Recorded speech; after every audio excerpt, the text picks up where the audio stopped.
दहेज एक सामाजिक अपराध है। जब भी इसके कारण एक लड़की को जान गंवानी पड़ती है तो तरस आता है उस नौजवान पर कि अपने आप को मर्द कहता है। वो मर्द नहीं, कायर है। उसके कंधे में इतनी ताकत नहीं कि अपना परिवार बना सके, अपनी बीवी को प्यार कर सके। जब दम नहीं तो स्वीकार करो, यूँ औरतों की ज़िंदगी का फैसला करने का कोई हक नहीं।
कुछ नहीं।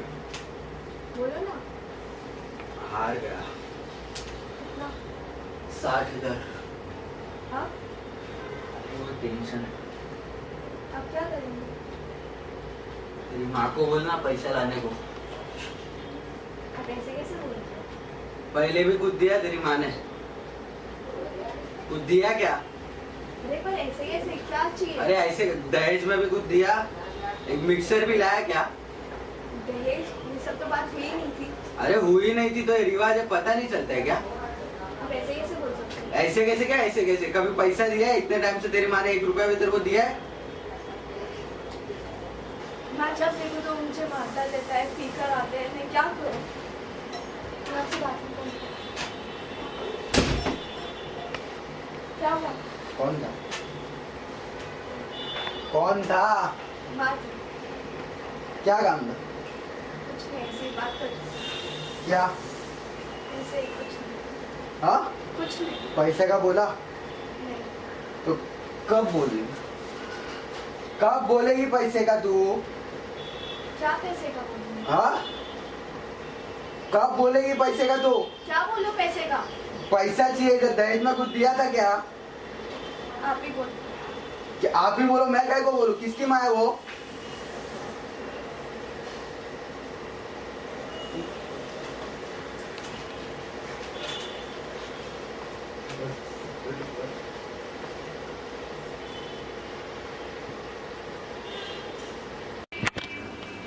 कहा जाता था कि दहेज की प्रथा एक पुरानी सोच है। सोचा था जैसे जैसे ज़माना बदलेगा वैसे वैसे लोगों की सोच भी बदलेगी, पर ऐसा नहीं हुआ। ज़माना तो बदला पर सोच अब तक वैसी ही है। आज भी लड़कियां मारी जाती है दहेज के नाम पर। आखिर कब तक हमें ये सहना पड़ेगा? कब तक हमें अपनी जान गंवानी पड़ेगी? कब तक?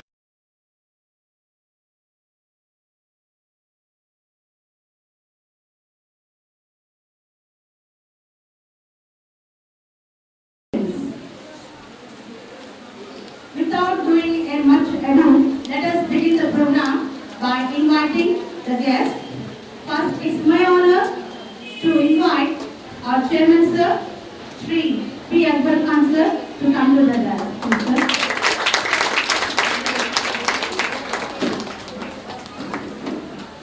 It's my privilege now to invite the chief guest of today's program, Janab Arim Khan, sir, who is a noted writer,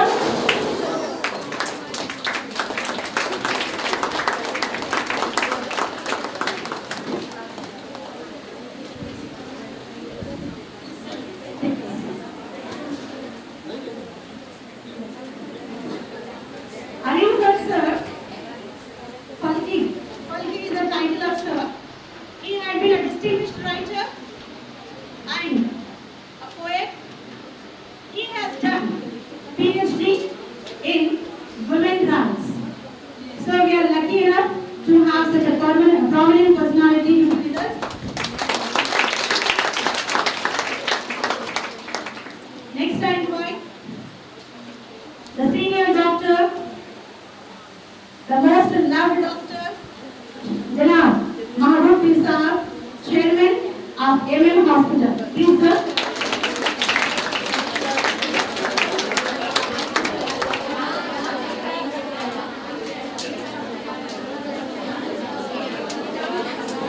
Next, I would invite Shri Tariq Mehmood sir,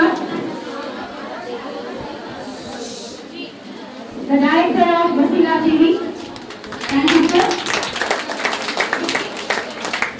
Now it's my honor to invite one more personality, the famous personality of our Karpa district, none other than Shri Shakil Ahmed sir, who is a teacher as well as a poet. Please, sir.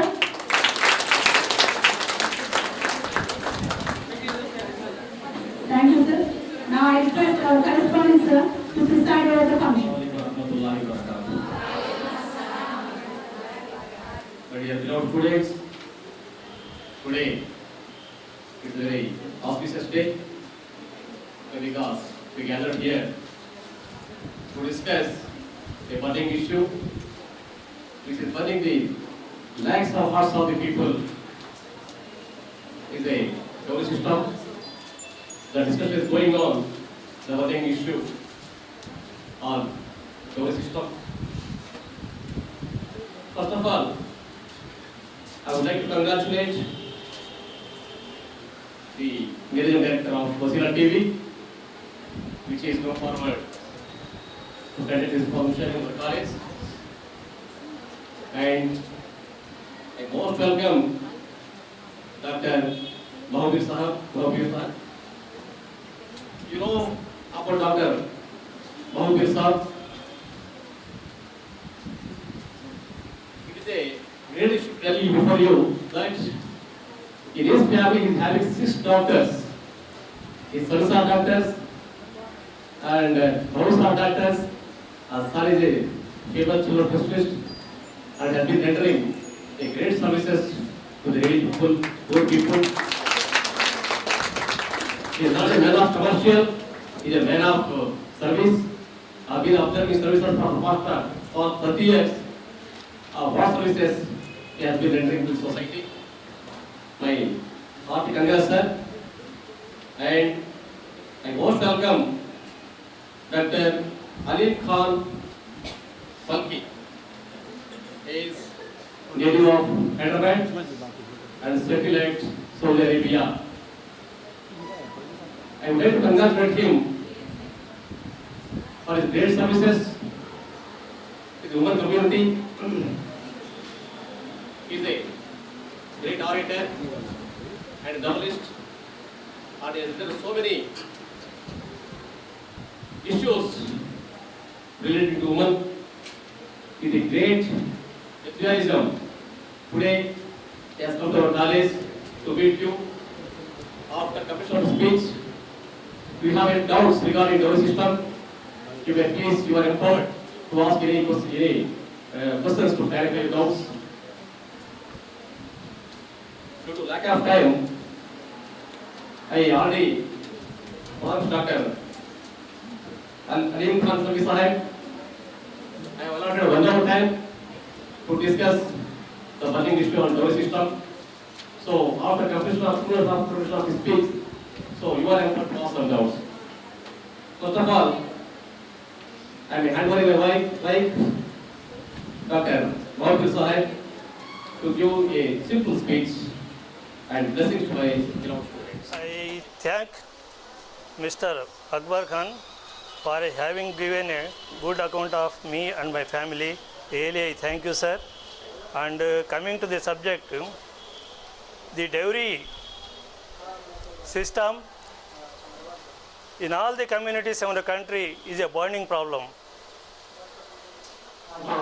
Everybody, irrespective of their family financial status, the poor, the middle class, the higher middle class, the uppermost class, everybody, in spite of their being well in financially, they are not barred from taking money as a dowry. According to the social status, the dowry amount increases. It is unfortunate. The most well-to-do, the most educated, the most elite people also demanding money in the form of dowry. And we have seen many girls, especially middle class and below middle class, are not getting married because they are not able to give the money in the form of dowry, and the people are not coming forward to get married without money. This is a vicious cycle. We have to break it. The people should not give and the people should not take. It is a vicious cycle. I feel the vicious cycle should be broken at some place or other. For this cause, the people like Dr. Alim Khan has taken this job heartily, and they are working night and day and months together, years together, and with full devotion. I really congratulate our Dr. Saab for having taken this teenage job against dowry. And as you rightly said by our Muhammad Shahid, the chairman of Wasila TV, it is the woman who is responsible for taking money. Most of the cases we have seen it is the woman, atta, saas, they demand money. कितना देते बच्चे को आप घर बच्चे को जहेज మావారికి dowry ఎంత ఇస్తారు మీరు అని చెప్పి డౌరీ వాళ్ళ శక్తి కొద్దీ ఏదో ఇస్తాము, 5 లక్షలు ఇస్తాము, 10 లక్షలు ఇస్తాము, అట్లా లేదు. మా అబ్బాయి అమెరికాలో ఉన్నాడు, our boy is in America, we need 1 crore without even a single rupee. If it is less than 1 rupee, we don't agree. What is this? What is this evil? Are you selling your son? మీ అబ్బాయిని అమ్ముతున్నారా? क्या अपने लड़के को बेच रहे हैं for 1 crore? It is a shameful thing. I think it is a very shameful on the part of the society and the part of that family. మీ అబ్బాయిని అమ్ముతున్నారు, దీనికంటే అవమానం ఏముంది? సో నేను చెప్పేది what I feel is the అడగడంలో కూడాను in asking also women will be in fore front rather than the gents. So I request you, all of you, because you are the girls now and you are going to be the victims in most of the cases, though not all. But again, I remind you, you will be responsible for demanding money because you become the mother-in-law, Sas. So I request you all, I advise you all, I demand you all, ladies here, young ladies here, keep in this mind, fight for the cause of this dowry. Do not go to the people who demand money. If they demand money and you get him married to this house, I feel personally, I have observed in any cases, I am sure that you will not be happy. In the case, the family who demand money in an exaggerant way, and if you go to that family, they will be after money and they will treat you as a money-making person, and I feel, I am sure that you will not be happy. And again, I request you all, young ladies, after you become mothers, please do not go to the demanding of money, and you have to break this cycle, because little drops make mighty oceans. Like that, if you people, though you may be a small people here, but any big thing becomes with this small thing only. So you please understand the menace of dowry in the community, in our country, in our state, in our house, and see that it is this goes away. You contribute to your might. It may be a small contribution. I request you all to oppose the dairy system full-heartedly and with all the strength which you got, and you advise your parents. You may be having brothers. Many of you may be having brothers, and your family members want to get them married. Please, please, please advise your parents, mother, father, everybody, not to demand money. It should be the beginning. Ladies, please advise your family members not to demand money when your brothers are going to get married. That should be the beginning. And another thing is, I think it may not be proper on your part not to give dowry, because if you don't give dowry, sometimes you may not be get good alliances. But resist as far as possible. At the same time, if any fellow demands, if he just asks, so give me some dairy, okay, dowry should be taken, it's under table. It is not like that. They are demanding it. How much are you giving? And another thing which is frustrating for me is some families, maybe mother-in-law, maybe a father-in-law, they will feel proud to say that it's high human. మా అబ్బాయికి 2 కోట్లు dairy తీసుకుని చాలా గౌరవంగా చెప్పుంటారు. గౌరవం కాదు, ఇది సిగ్గుపడాల్సిన పని. సో ఇంకా నేను మాట్లాడకపోతే ఎంత మాట్లాడచ్చు. మన చీఫ్ గెస్ట్ గారు వారి మాటలు మనం విని అర్థం చేసుకోవాలి. There is many thing which you have to learn from doctor Ali Khan. So with this small pieces of words I take my place. I wish that you will stand, all of you stand against the dowry in your family. Please start from you. Please start from your parents and be a part in the fight against dowry. Thank you one and all. Thanks a lot for your emotional speech, and I hope to try in future. Now I request Janab Arifullah Sahib, the Deputy Mayor of Kadapa, for a few words. Assalamu alaikum. Hello. Mic testing. Hello. सदर जलसा और जनाब chief guest doctor Halim Khan sahab, doctor महबूब पीर साहब, मोहम्मद शाहिद साहब, अकबर अली खान साहब, सलाहुद्दीन साहब, शाहिद साहब, मुंसिफ paper दानिफ से खादरी साहब और तमाम को बहनों को अस्सलाम वालेकुम। जो ये प्रोग्राम कर रहे हैं इसका मेन मकसद है जहेज और जो डोरी के नाम से जाने जाते हैं। सबसे पहले बहनों, आप तमाम अपने भाई, आपके घर में भाई रहेंगे, बड़े भाई क्यों ना हो, छोटे भाई क्यों ना हो, चाचा क्यों ना हो, आप तमाम अपने माँ बाप से कहना है कि जो भी औरत जो शादी करके लेकर रहे हैं हम उनसे डोरी नहीं मांगना और जहेज और रुपया नहीं मांगना करके हम खुद बोलना चाहिए हमारी माँ बहन से। कहीं को तो हमें जब नहीं सुधरे तो दूसरे सुधरते नहीं, पहले हमें सुधरना और ज़रूरी, बिल्कुल ज़रूरी है। आजकल तो मामला है कि 10 साल के पहले शादी में बैंड बाजा, गाने, डांस, ड्रामा बहुत चल रहे थे, लेकिन पूरे आज ख़त्म हो गए।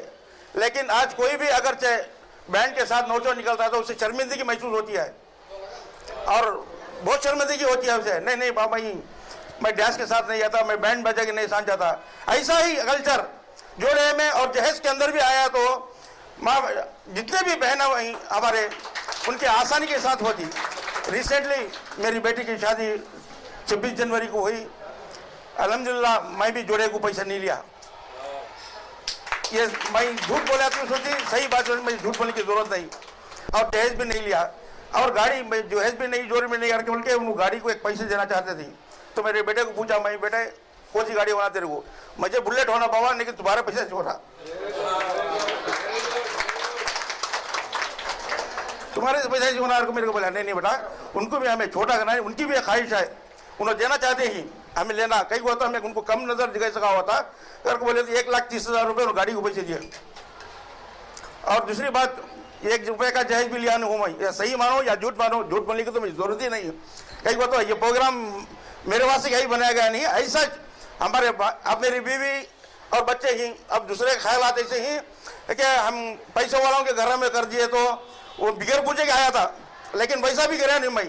जो मामूल जो एक पसारी का दुकान है उनका, अदोनी के अंदर एक पसारी का दुकान, उनकी हैसियत तो एक 10 तोले से 15 तोले सोना देने की, लेकिन मेरे लड़के को अनंतपुर के अंदर 40 लाख रुपए जहेज के 40 तोले सोना देने का बोलकर आए थे मेरे पास। नहीं, हम पैसे वालों के पास बिगड़ पैसे के में आया था, पैसा नहीं तुम्हारे के पास करना, हमारी इंसानियत पैसा नहीं तुम्हारे के पास करना, पैसा है तुम्हारे पास कर सकते हैं। मैं आज उनकी बच्ची के पास है क्या भी नहीं, मेरा जवाई मेरा बेटा रनार वो कार भी देती है, सुनना देती है, सब देती है, लेकिन गरीब बच्ची को उठाना तो बहुत मुश्किल होता। इसलिए हमें खास तौर से पैसे वालों को बोल रहा हूँ मैं, अपने पैसे वालों को अपना पैसा अल्लाह तुमने दिया, वो शान के साथ में रखो, खर्चा कर को। जो गरीब बच्ची को शादी कर ले गए तो कैसा भी शौकार है, जो शौकार की नियत थी पैसे वाली जगह जाता कर लेता। लास्ट में मैं बोलना क्या चाहता हूँ, सब मेरे मैसेज देना चाहता हूँ कि मैं गरीब और गरीब का हिसाब नहीं, यहाँ सब एक ही है, ना गरीब ना है ना कोई इंसान है। इंसान मखलूक का है, इंसान। पैसा दौलत अल्लाह की मर्जी है, किसी को दौलत देना चाहता है, किसी को दीन देना चाहता है। हर चीज़ अल्लाह के हाथ में, हमारे हाथ में कुछ भी नहीं। कोई भी मायूस नहीं होना। अल्लाह ताला क्या फरमाता है, आज अखीर बनाया हो तुमने, फकीर बनाया हो, जन्नत के आखिरत में अखीर बनाऊंगा।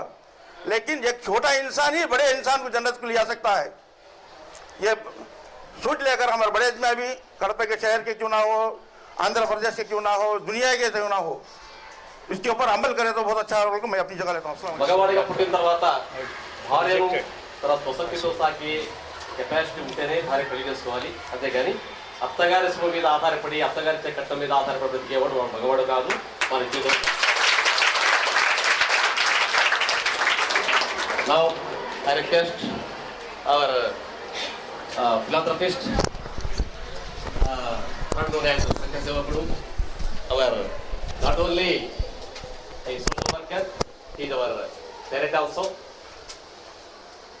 श्री जनाब सलाउद्दीन साहब, आपसे गुजारिश करता हूँ कि to please deliver few words to our students. अस्सलाम वालेकुम.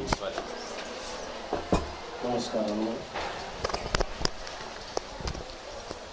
एक अच्छा माहौल, एक बढ़िया प्रोग्राम आज समाज में कई बच्चों वाले के लिए कितनी मुसीबत होती है, ये मालूम करने के लिए बड़े बड़े लोग आकर बैठे आप लोगों को समझाने की कोशिश कर रहे हैं. तो हमारे समाज में जिसको मुरकट्टम बोलते हैं, दहेज बोलते हैं, इसमें गरीब बच्चों के उनके माँ बाप के ऊपर क्या गुजरती है हम लोग सब देखते हैं. इसके पीछे आवाज़ उठाना और हमारा वसीला टीवी मोहम्मद शाहिद साहब ने ऐसे प्रोग्राम रखना बहुत समाज के लिए फ़ायदा, बहुत अच्छी चीज़ है. मैं दिल से इनका शुक्रगुजार हूँ. और यहाँ हमारे मोहब्बत डॉक्टर साहब, हमारे अलीम खान साहब, हमारे अकबर साहब और शाही महमूद साहब, हमारे डिप्टी मेयर गढ़वे के आरिफुल्ला साहब, हमारे वसीला टीवी के जितने भी इसमें काम कर रहे हैं उनका सब मैं शुक्रिया गुजारता हुआ. हमें इस माहौल को, इस कल्चर को बदलाने की ज़रूरत है. हम लोग यहाँ ही नहीं और आवाम में भी, शहर में, गली घर में, घरों में भी जाकर इस चीज़ को जागृति करने की ज़रूरत है. हम लोग गरीब लोगों के लिए कुछ ऐसे हालात पैदा करें कि वो भी हमारे बराबर हर आदमी के साथ इज्जत से जिए और उनके लड़कियों की भी शादियां हो और उनको कोई टेंशन ना हो. ऐसे कामों में हम लोग बढ़ चढ़कर हिस्सा लेकर इस समाज में ये दहेज का जो मामला है इसमें दूर करने की, इस शैतान को, इस मुसीबत के एक प्रोग्राम का जो है दहेज का, इसको ख़त्म करने की हमें ज़रूरत है. और इस्लाम में सख्त मना है कि दहेज लेना और उल्टा हमें उनको महार देने की ज़रूरत है. हमारा इस्लाम ये सिखाता है लड़की के माँ बाप के लिए दहेज देकर, महार देकर कर लाने की हम इस्लाम सिखाता है. हम इस्लाम से दूर होकर और लड़की वालों से दहेज लेकर उससे क्या मर्दाना आगे आता है, उसकी क्या मर्दानगी है, उसकी क्या काबिलियत है, इस पे शर्म करने की बात है. और लोग उसकी शर्म करने के बगैर और इतना दहेज दिए, इतने करोड़ आए हुए हैं, बहुत बड़ी शर्म की बात है. और ऐसे ही मैं भी दहेज के इससे बचा हूँ. मुझे कोई लड़के नहीं है, 4 लड़कियाँ हैं इंशाअल्लाह. और इससे मैं बचा हूँ. इस गुनाह से अगर कोई गुनाह हो जाता मालूम नहीं है, लेकिन ये एक अल्लाह ताला की बड़ी मेहरबानी है. मुझे 4 लड़कियां हैं, कोई लड़का नहीं है. लेकिन उन लड़कियों से मैं भी कितने परेशान होता हूँ, ये लड़की के बाप को, माँ बाप को ही पता चलता है। लेकिन कुछ काबिलियत होने के बावजूद भी और नसीब से बढ़कर कुछ नहीं होता। मैं अगर दौलत कमा लिया हूँ किसी सूरत में भी, तो दौलत कुछ नहीं कमाती और हती है, उनके दहेज की ज़रूरत नहीं है। उनके नसीब में जो अल्लाह ताला लिखा हुआ है वही उनको पहुँचता। ये दहेज देकर उनके माँ बाप को सताना, लड़के वाले को सताना बहुत गलत चीज़ है। इस्लाम में उल्टा हमें महर देने की ज़रूरत है और लड़के माँ बाप को उसकी पाल परवरिश करने से वास्ते उनको महर के सूरत में तो अदा करना है। हम इस चीज़ को जागरूक करना है, इस चीज़ को हमें समझना है कि हमारा इस्लाम क्या सिखाता है, हम लोग क्या करते हैं। ये गलत चीज़ है कि हमें महर लेना, ये हराम भी कहलाता है। इस चीज़ से हमें दूर होकर, पाक होकर और इस समाज में हर आदमी को अपनी मर्जी से खुशी से जीने का मौका देने के वास्ते हम लोग, आप लोग जो कोशिश करते हैं, आप लोगों का शुक्रिया अदा करता हुआ अपनी जगह लेता हूँ। अस्सलाम वालेकुम। जनाब ताहिर मोहम्मद साहब, the Managing Director of Fasila TV, to deliver the few. Thank you very much, sir. I would like to express my thought within a sentence, and the rest of the time I would like to give to our chief guest. Dear students, any action which causes damage to mankind, to humanity, to the society, to the nation is wrong, punishable, and it should be stopped. Thank you. Thank you, sir. May I welcome to Janab Dr. Kosbir Sahib. You know pretty well, every day you are coming to our college. That is located in the front of our college. Hearty welcome, sir. So we request Dr. Kosbir Sahib to express his views on the whole system. As you know, India is a very ancient country. The social evils are also very ancient. They date back to centuries. Probably, you might be knowing, there was sati. It is a custom that is being followed for centuries. And there is Kanya Shulkam also, previously.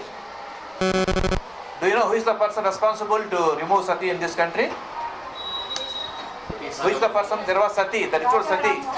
Yeah. So Raja Rahman was a person. So they used to burn wife of a person alive on the pyre of her husband. Husband dies. If he had a natural death or he dies in a war, whatever it may be, his wife used to be burnt alive on the pyre of the person. In case if the wife dies, this man will not be burnt. He will marry a second wife. So are you ready, sir, for that? Who? No, this sati ritual has been removed in the country 200 decades back. But the pathetic condition is still it is being observed in this country in some nook and corner of the country even today. In Rajasthan, if you go to Bihar, this ritual is still being followed. And the woman who dies will become a goddess, Sati Mata. So this is the present scenario in this country. And there was Kanya Shulkam in olden days.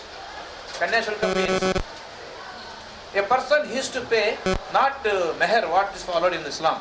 This Kanya Shulkam means if a person wants to marry a old man also, a young girl of 8 years, he used to give some money to the girl, to the parents of the girl, rather I can say. A 70 years old man, he can marry a girl of 8 years old, and this man will die. That girl will remain a widow of his widow for ages together. As long as she is alive, she has to remain as a widow of this girl. And who is the person responsible to remove this ritual in this other state? Anyone can tell? Not the lecturers, I want from students. So Kandukuri Virasalangam Panduli is one person who is responsible to remove this. Most of the Hindu girls may be there, they may be knowing Kudibamma Purnamma. You know anybody about Purnamma? So it is a myth, but it has been Jandala Papa Shastri probably is the person who has written that small story. So there are so many evils going on there in this country for ages together like this. And now Varakatnam, that's what being followed. But tragedy is these are the customs of the Indian society being adopted by the Muslims also. Because nowhere in the Muslim world these rituals are there. Varakatnam is not there anywhere in the Muslim world. If you go to Gulf countries, actually there is a meher. Man has to pay in advance to his would-be wife to get her married. All these customs are being adopted by the Muslim community of India, and rather I can say Indian subcontinent. Leaving Bangladesh, India and Pakistan, this Varakatnam is not there anywhere in the world. In Muslim world I can say. Of course Europeans I don't think they will follow all these things. Nowhere in the world they will follow caste, creed, community, race, religion and all those things not follow anywhere in the world. And leaving aside these social evils, these evils are restricted only to the Indian subcontinent. So the tragedy is, most of us will be following, saying all these words on the dais, and we will be following all those customs. These are things meant only to be spoken on the dais, not to be followed in the life. Life is entirely different. I don't think anybody having guts to take oath here that I won't give dowry. Because if you won't give dowry, I am ready, sir. theory is, I am telling the practicality. Theory anybody can say. We are practical. So if you take Allah, His Paygambar, Muhammad Sallallahu Alaihi Wasallam, in Islam it is totally prohibited in Islam to give dowry. But still, that evil is adopted in Muslim community also. For ages together it is followed like anything. I don't know where we are going. Many evils are there in the country. Child labor is there. Now the subject is on the dowry. But so many evils are there going on in this country throughout the world. And the weakest sex of the is being oppressed everywhere in the world. That is the fairer sex, girls or women. They are being suppressed, oppressed everywhere. They are being murdered, they are being raped, they are being sold for prostitution, everything. There are so many social evils in this country going on. And the reforms tragically is we are laying back in the reforms. We are not at all following any reforms. It is the youth who has to come forward, who has to take a vote that we will fight for all these social evils in the community in the coming days. If at all we will start today, it may take another 100-200 years by the time we will be on par with the Gulf countries or the European countries. Because all these evils were there. Sati was there. It was being a small ritual. It was being continued.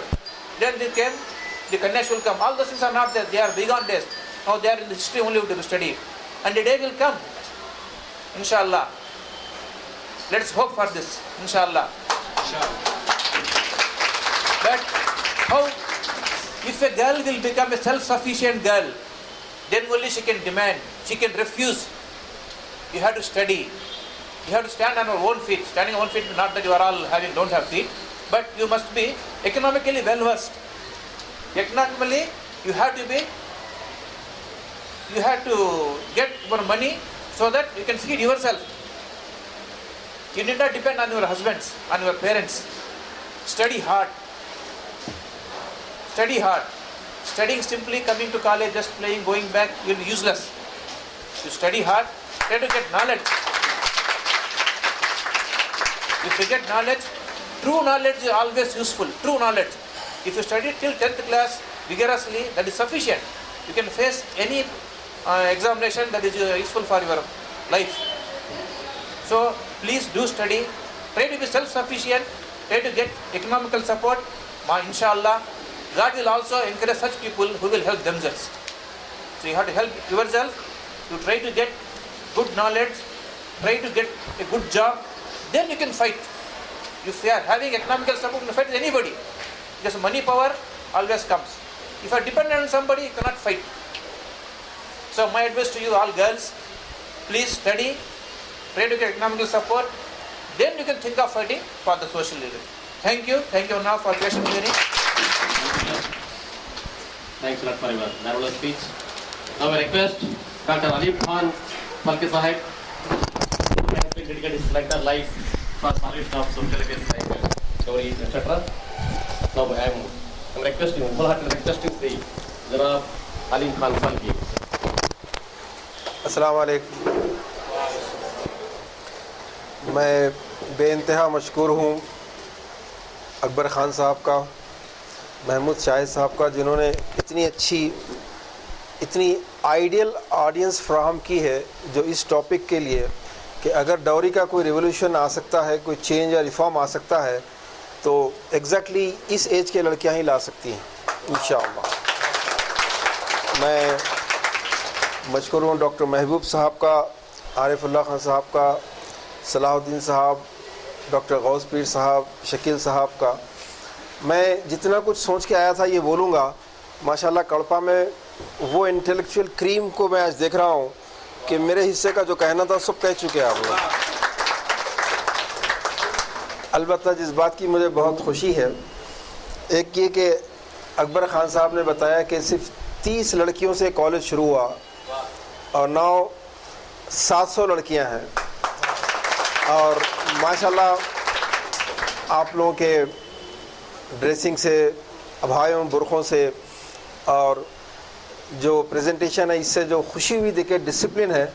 मुझे एक तरह से एक वाक़या याद आया। अरबी में एक मुहावरा है, अन्नास कल मलिक, अवाम बादशाह जैसा है वैसे ही निकलते पूरे।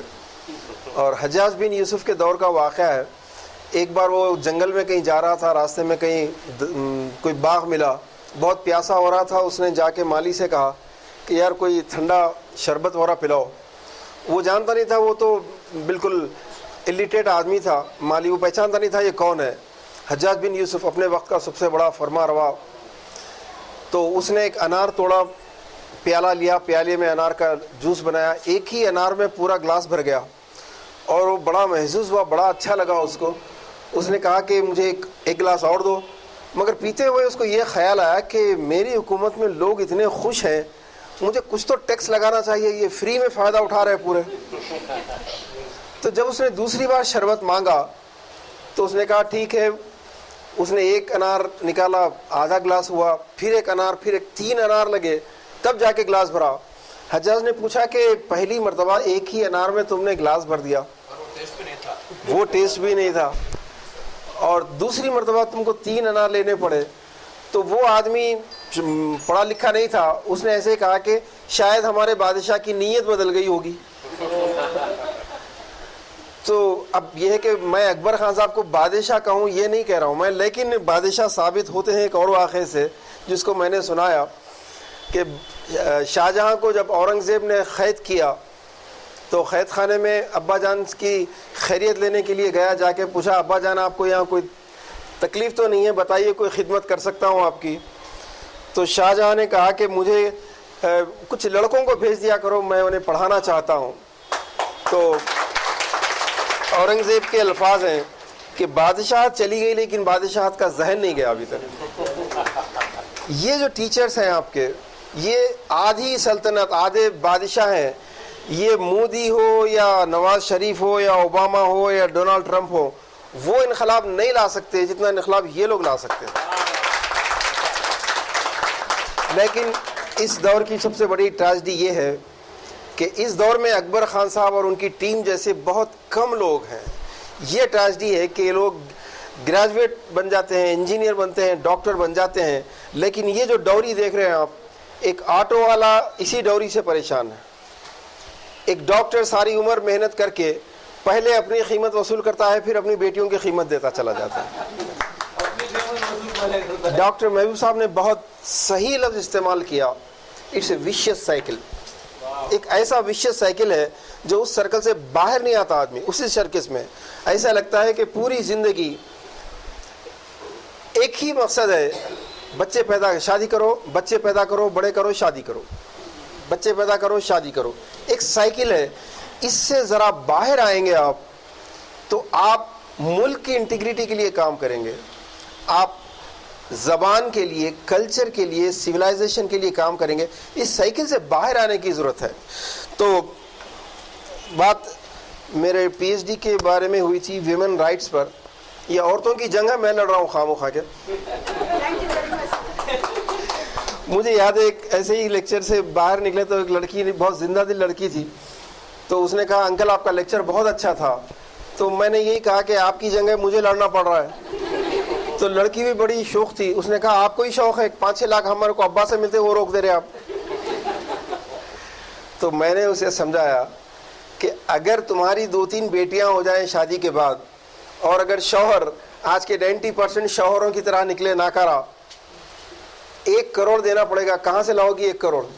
मैं तुम्हारे कल के 1 करोड़ बचा रहा हूँ, आज के 5-6 लाख की कुर्बानी दे दो तुम। लेकिन सिचुएशन ये है कि डॉक्टर गौस पीर साहब ने बहुत सही रेफरेंस दिया है तारीख का। सती का सिस्टम, औरत को एक्सप्लॉइट करने का सिस्टम, औरत के राइट्स को वायलेट करने का सिस्टम हर दौर में था और है। और अगर आप चाहेंगी तो रहेगा, अगर आप नहीं चाहेंगी तो नहीं रहेगा, ये तो आज फैसला करेंगे। लेकिन ये सिस्टम आज भी है, बस थोड़ा सा चेंज ये हुआ है कि पहले पति मरने पर सती होना पड़ता था, अब पति हासिल करने के लिए जलना पड़ रहा है। आप अपने ख़ानदान, महल्ले, अखबार वगैरह में देखती हैं लड़कियों को जलाया जाता है, कई औरतें खुदकशी करने पर मजबूर हैं, और जो ना तो सुइसाइड कर रही हैं ना उनको जलाया गया लेकिन जिंदा है, उनकी ज़िंदगी मौत से बदतर इसलिए हो गई है कि जहेज़ नहीं लाने की वजह से उसको मनहूस कहा जाता है, उसको मायके भेज दिया जाता है, उस पर जुल्म किया जाता है। बच्चों, ज़्यादा देर नहीं है, 2-4 साल की बात है। 2-4 साल के बाद आपको उसी स्टेज से गुजरना है जहाँ पर इसको कहते हैं इमिनेंट फियर। ये इमिनेंट है, ये तलवार लटक रही है।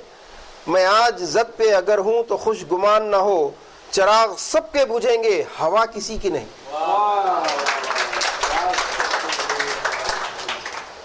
ये जितने जलने के वाक़यात होते हैं या जहेज से रिलेटेड जितने वाक़यात आप सुनते और पढ़ते हैं, वो औरतें कौन हैं? कभी आपने गौर किया? आज आपको अपनी आगे की ज़िंदगी के बहुत अच्छे ड्रीम्स होंगे, मैं जानता हूँ। इस उम्र में लड़कियां हो या लड़के हों, वो अपने आप को हर तरह से, चाहे बिजनेस हो, मुलाजिमत हो, कोई फैकल्टी, कोई फील्ड हो, अपने आप को बहुत एक सुपर लेवल पे सोचते हैं। हमारा घर होगा तो ऐसा होगा, हमारे कपड़े होंगे तो ऐसे होंगे, हमारी पोजीशन होगी तो ऐसी होगी। ये उम्र में सोचने का हक है। लेकिन एक बात का जवाब दीजिए, ये जो जहेज की वजह से आज हज़ारों औरतें मरने के करीब हैं, सुइसाइड कर रही हैं या कोर्ट्स में काजियों के दफ्तर पे चक्कर मार रही हैं, कल वो भी इसी तरह आपकी एज में इन क्लासेस में बैठी होंगी ना? थी या नहीं थी? थोड़े दिन पहले उनके भी ख्वाब वही थे जो आप आज देख रहे हैं। ये वक्त किसी पे भी आ सकता है। जैसे कि डॉक्टर महबूब साहब ने कहा कि इस विशियस साइकिल को ब्रेक करने की ज़रूरत है। अब मैं जिस मकसद से यहाँ पर आया हूँ, मैं आपको ये बोलने नहीं आया हूँ कि जहेज़ गलत है मत लो। क्यों? क्योंकि सबको मालूम है। कोई ऐसे है जरा हाथ उठाओ जो बोलते हैं कि नहीं जहेज़ होना चाहिए। जहेज़ के बगैर 1% शादियाँ हो सकती हैं, जैसे मोहतरम आरिफ अल्लाह साहब ने अपने बेटे की मिसाल दी, या doctor Mahboob sahab. You should be proud of a personality in your city के एक ऐसा शख्स जो खुद डॉक्टर, वाइफ डॉक्टर, 3 बेटे डॉक्टर, बहुआ डॉक्टर, और कोई जहेज नहीं, कोई डाउरी नहीं, नथिंग। ये 1% है।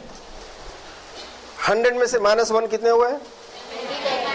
99% वो शादियां हैं जिसमें खुशी से लेते हैं। हमारी कौम खुददार कौम है, मांगते नहीं कभी भी। ये जो खुशी से देने का एलिमेंट है, ये विशेष साइकिल है। तो आप सब जानते हैं, मैं पूरे हिंदुस्तान घूमता हूँ, मुझे कोई ऐसा आदमी मिला नहीं आज तक, कोई ऐसी औरत मिली नहीं आज तक जो ये बोले कि हाँ हम जहेज लेते बोल के। जो भी देना है अपनी बेटी को खुशी से दे दो, बस। ये है वो ब्लैकमेल। तो ब्रेकअप की बात हो रही थी, डॉक्टर महबूब साहब ने इसको ब्रेक करने का कहा। इस ब्रेक पे बहुत तकरीरें हो चुकी हैं, सुन चुके आप लोग, सुने ना टीवी पे। आपके जहनों में इस वक्त क्या क्या होगा ये जहेज के टॉपिक पे नो क्या क्या बोलेंगे, वो आपके जहन में क्या है मेरे को मालूम है पूरा। आप बोलेंगे पुरानी कैसेट वही दोहराने वाले हैं नो, मैं कुछ भी वो रिवाइंड नहीं करूँगा आपकी, मैं एक नई बात करूँगा आपसे। मैं वो बात करूँगा जो इस सिस्टम को ब्रेक करने के लिए आप कर सकते हैं, जो आप नहीं कर सकते मैं वो नहीं बोलूँगा।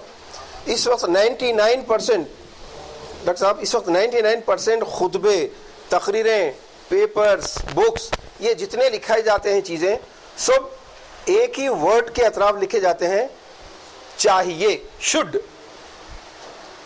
सादगी इख्तियार करनी चाहिए, जहेज नहीं लेना चाहिए। ये चाहिए चाहिए की बात मत करो, मेरे को एक लतीफ़ा याद आ रहा है, उस लतीफ़े को समझ गए तो क्या मैं कहना चाह रहा हूँ वो समझ जाएंगे। मेरे इंट्रोडक्शन में एक चीज़ रह गई, मैं ह्यूमर भी लिखता हूँ और ह्यूमर कहता भी हूँ, तो ह्यूमर के ज़रिए बात को पहुँचाने में बड़ी आसानी हो जाती है। आखिरी तक आवाज़ आ रही ना?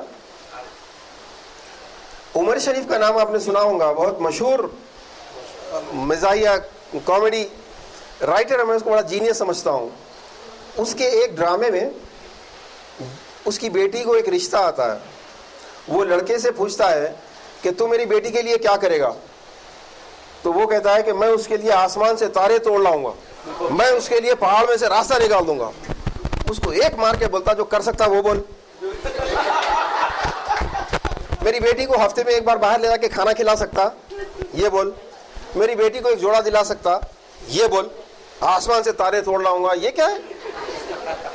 तो वैसे ही हमारा एक, हमको मिलकर लड़ना चाहिए, हमको कुरान पे अमल करना चाहिए और हमको यूं करना चाहिए और सादगी इख्तियार कर, ये चाहिए कि बकवास नहीं कीजिए, जो आप और मैं कर सकते वो बताइए, और जो आप और मैं कर सकते हैं आपको कुरान पूरा पूरा गाइड करता है। जो कर सकते हैं वो आज से क्या हम शुरू कर दें? अब मैं डॉक्टर साहब की तो पूरा खानदान डॉक्टर है माशाल्लाह से, मैं एक छोटा सा सवाल डॉक्टर साहब से बोलूंगा, लेकिन उसका जवाब डॉक्टर साहब देने से पहले आप ही दे देंगे। एक आदमी गुटखा खाता है या सिगरेट की वजह से कैंसर हो रहा है, सबसे पहले उसको क्या करना है? शाबाश, मैं बोला ना डॉक्टर साहब से पहले आप ही बोलने वाले। सोल्यूशन क्या है? पहला स्टेप क्या है? गिव अप करो, बॉयकॉट, छोड़ो उसको। ये जो शादियां हैं, वो जो दूल्हा ऐसा समझ रहा है कि बहुत बड़ा कारनामा कर रहा है, उन्हें कुछ भी कारनामा नहीं कर रहा है। क्या कर रहा है? शादी कोई कारनामा है? अमेरिकन को देखो, यूरोपियंस को देखो, साइंटिस्ट को देखो, नासा को देखो, कारनामा उसको बोलते। ये क्या कारनामा कर रहा है? कल से एक बीवी घर में आ जाएगी, साथ लेकर फिरेगा, फिर उसके बाद बच्चे पैदा करना, शादी करना, बच्चे पैदा करना, शादी करना, बच्चे पैदा करना, शादी। ये कोई कारनामा है? उन्हें दूल्हा बन रहा, तो अब आप पूरे 1000 आदमी आना, जमा होना। वो जो लिस्ट बनती है बारातियों की, किस किस को बुलाते हैं? उनको बुलाते जिनको उस शादी की तकरीब के बाद दोबारा नहीं मिलते। आप सही बोल रहा हूं मैं? मुश्किल से 100 लोग होंगे जिनको दोबारा मिलते आप। बाकी कौन है? बाकी वो लोग हैं जो उन्होंने अपने घर की शादी हुई तो आपको एक बार बुलाते हैं जिंदगी में, रिटर्न, अदला बदला। बॉयकॉट ये है। यहां से क्या होता है? फितना बोले तो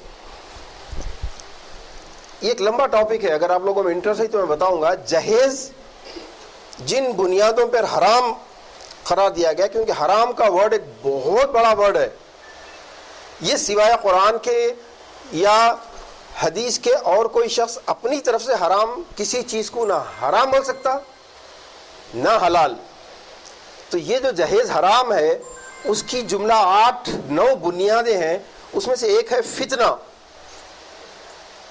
ये फितना क्यों है कि एक शादी हो सकती है बगैर पैसे के जहेज। इस्लाम ने जो हुक्म दिया कि शादी वही सबसे अच्छी है जिसमें एक पैसा खर्च ना हो, सिर्फ मेहर की रकम हो। लेकिन हम ऐसा नहीं कर सकते। क्यों? क्योंकि ये बारात जमा करने की वजह से एक सिस्टम डेवलप हो जाता है, और वो सिस्टम क्या है? लोग क्या कहेंगे। आप ही बोले ना कि कोई भी हाथ नहीं उठाए जो जहेज की तायद में बोलेगा। आप लोग जहेज पसंद करते हैं क्या? आप लोग ये 10-10 डिश, 15 डिश, 2 लाख रुपए का शादी खाना, एक रात के लिए दुल्हन को 1-1 लाख रुपए का कपड़ा, एक जोड़ा जिसको दोबारा नहीं पहनती बेचारी, एक रात के लिए। फिर अब कड़पा में तो बहुत शरीफ और बहुत अच्छे लोग हैं, लेकिन जैसे जैसे वक्त बदलेगा, पैसा हाथ में आते जाएगा, वो हैदराबाद और वो लखनऊ और वो भोपाल के जितने बुराइयां हैं वो भी आती जाएंगी कि मेयारी खाना होना, मेयारी शादी, स्टैंडर्ड की शादी। जब दुल्हन को और दूल्हे को स्टैंडर्ड का लिबास पहनाएंगे तो दूल्हे की अम्मा चुप रहेंगे क्या? दुल्हन की अम्मा चुप रहेंगे। उनको ब्यूटी पार्लर जाना जरूरी है, क्योंकि स्टैंडर्ड मेंटेन करना है। फिर मसला कहाँ आता है? 3 बेटे हैं अम्मा के, बड़े बेटे को, अच्छा औरतें एक्टर बहुत होते हैं, सारे नहीं, आप लोगों को छोड़ के सब, बोलते कि नहीं चाहिए कुछ भी, जहेज नहीं चाहिए हमको। हम लोग, हमारे बड़े बेटे की शादी हुई थी, हम उनको भी साफ बोले थे कुछ भी नहीं चाहिए। वो लोग ही अपनी तरफ से, वो कौन सी की कार है, अच्छा नाम याद रहता मगर एक्टिंग करते देखो, वो कौन सी की कार है, मेरे को तो नाम भी याद नहीं रहता, कौन सी का क्या है ना जी वो, हाँ BMW, वो लोग खुद ही दिए। हमारे दूसरे बेटे की शादी करे, हम लोग बोले कुछ भी नहीं चाहिए हमारे को, वो लोग ही अपनी तरफ से बोले कि हाँ आपका घर है ना, हम फर्निशिंग कर देते, पूरी फ्लैट बना देते। समझ रही है इंडिकेशन? समझ गए ना? हाँ। तो फितना क्या है कि शादी ऐसी होती है कि उसके अंदर औरतें, हमारी बुजुर्ग नानी दादी, ये सबसे बड़ा प्रोपेगेंडा, वसीला टीवी की तरह एक ऐसा टीवी है वो कि उन्होंने 4 घरों में जाके बोलते इतने लच्छे चढ़ाए, इतना सोना चढ़ाए, इतने जोड़े चढ़ाए, इतना सामान दिए। ये दूसरे घरों में जो न्यूज पास होती है वो स्टैंडर्ड फॉर्म होते जा रहा है। तो चलो ब्रेक, इस सिस्टम को ब्रेक करने की बात हो रहा। ये है फितना। फितना मीन्स ऐसी बीमारी कंटाजियस होती है, कंटेजियस, ऐसी बीमारी जो फैलती है। 2 भाई हैं, एक भाई 15 लाख 20 लाख रुपए खर्च करता है शादी पर, दूसरा भाई की कैपेसिटी उतनी नहीं होती। आपको मालूम है दूसरे भाई की बीवी अपने शौहर की जिंदगी कितना हराम कर देती है? उन्हें 20 लाख करें, जिठानी ननंद का मामला है, मेरी नाक कट जाएंगी, तुम 10 का तो करो, चोरी करो, झूठ बोलो, भीख मांगो, कुछ भी करो, 10 तो भी करो, कहां से लेंगे 10? और बच्चे ये ब्रेकअप, मैं अभी आ रहा हूं उसी तरफ, इस सिस्टम को ब्रेक आप लोग कर सकते। मैं एक इकोनॉमिक पर्सपेक्टिव बताता हूं आपको। आपकी वजह से, आपकी हिम्मत नहीं करने की वजह से, आपकी बुज़दिली की वजह से न सिर्फ सैकड़ों औरतों को जलाया जा रहा है, बल्कि आप लोग ये सोच रहे होंगे कि डॉरी तो हमारे पे जुल्म हो रहा। महमूद शाही साहब एक मतलब गुलबर्गा में थे मेरे साथ, इन्होंने ये कहा कि बच्चियां ये समझती हैं कि डॉरी तो हम पे जुल्म है, हमको क्यों सुना रहे, आके जाके सुनाओ ना मर्दों को। औरत की दुश्मन है। औरत ही ने ये सिस्टम बर्बाद किया। औरत जिस दिन चाहेगी कि मैं यहां से बदलूंगी इसको, 10 मर्द कुछ नहीं कर सकते जो एक मर्द औरत हिम्मत कर ले। मैं कह रहा था कि औरत जहेज का सिस्टम औरत पे जुल्म है, उससे बड़ा जुल्म मर्दों पर है, आपके भाइयों पर है। आपको अपने भाइयों पे जरा रहम नहीं आता। हजारों भाई है, आपका सगा भाई होना जरूरी नहीं है। मर्द इसकी वजह से बिलखुसूस भाई कंगाल हो जाता है। ऑटो चला रहा है, आपके मोहल्ले में कितने अंबानी और टाटा और बिरला की तरह अमीर लोग हैं बताइए, हाथ उठाइए जरा। आपके मोहल्ले में इस गली के एंड से लेके उस गली के एंड तक कितने बड़े पुलिस ऑफिसर, कितने बड़े IAS, कितने बड़े बिजनेसमैन हैं। मेजॉरिटी ठेला चलाने वालों की, मेजॉरिटी कर्जों में डूबे हुए लोगों की, मेजॉरिटी ऑपरेशन कराना है पैसा नहीं है उन लोगों की, मेजॉरिटी रिक्शा चलाने वालों की, ऑटो चलाने वालों की, मजदूर की। Am I right? मैं सही बोल रहा हूं? Who is responsible for the poverty of these boys? Doctor Gauspeer साहब ने इसके एविल्स बताए, बहुत सारे एविल्स बताए। Poverty is the biggest evil. आप लोगों को शेर समझ में नहीं भी आया तो सुन के तालियां मारो, एक दिन समझ में आएगा। मुफलिसी हिस्से लताफत को मिटा देती है, भूख आदाब के सांचों में नहीं ढल सकती। नूर सरमाया से है दौरे तमद्दुन की जिला, मैं जहां हूं वहां तहजीब नहीं पल सकती। कुछ भी नहीं।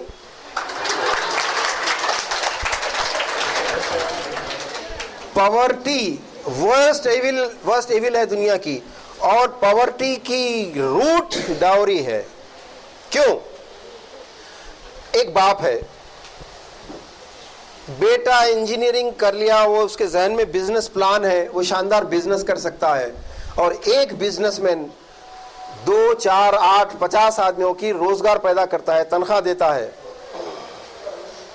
इनकम 2 तरीकों की होती है। अल्लाह के रसूल सल्लल्लाहु अलैहि वसल्लम ने फरमाया, अल्लाह ने रिस्क के 10 दरवाजे रखे हैं। इनकम के कितने दरवाजे? 9 दरवाजे तिजारत करने वाले के लिए। कितने? 1 दरवाजा मुलाजिमत, एम्प्लॉयमेंट, भीख, रुश्वत, इसके लिए है। 9 दरवाजे बिजनेस करने वाले के लिए हैं। लेकिन बिजनेस के लिए सबसे पहले क्या चाहिए? कैश। बिजनेस में आदमी ऐसा कमाता है, ऐसा देता है, राइट? 4 लोगों के घर में जाके उसकी वजह से रोटी बनती है। नौकरी में ऐसा। अब आप लोग बोलो, आप क्या चाहते हैं? आपका भाई ऐसा कमाने वाला निकले या ऐसा? जरा हाथ उठा के बोलो। शाबाश। आदमी डौरी ऐसा लेता है, तनख्वाह ऐसा लेता है, भीख ऐसा लेता है, बिजनेसमैन तनख्वाह ऐसा देता है। इसको बोलते हैं हदीस में अल यदुल उलिया खैरुम मिन यदुस सुफला। खैरुल उलिया, ऊपर वाला हाथ, खैरुन बेहतर है, सबसे अच्छा है, यदुस सुफला, नीचे वाले हाथ से। आपका भाई या आपके वालिद, व्हाट डू यू वांट? किस तरह पैसा कमाए, इस तरह या इस तरह? शाबाश। लेकिन एक बेटा है जो बिजनेस करने के काबिल है, चाहता है बिजनेस करूं मैं, फैक्ट्री स्टैब्लिश करूं, दुकान स्टैब्लिश करूं। एट द सेम टाइम एक बेटी है, बेटी के लिए भी रिश्ता आता है। अब वो वालिदैन किसकी मदद करते हैं, बेटे की या बेटी की? ये जुल्म हो रहा है नहीं हो रहा बेटे पर? उन्हें अगर बिजनेस करता तो 4 और भी लोगों का रोजगार होता था, लेकिन वो पूरा 4 लोगों का रोजगार किधर चला गया? बेटी के लिए। अच्छा, अगर बेटी को भी चला जाए बहुत अच्छी बात है, कोई मसला नहीं है, बेटे को जाए या बेटी को जाए, औरत और मर्द के इक्वल राइट्स हैं। लेकिन प्रॉब्लम यह है कि वो बेटी को भी नहीं मिलता। अगर 10 लाख का खर्चा आया तो 2 लाख शादी खाने को जा रहे हैं, 2 लाख चावल, चिकन, फला फला फला, 2 लाख उसमें चले गए।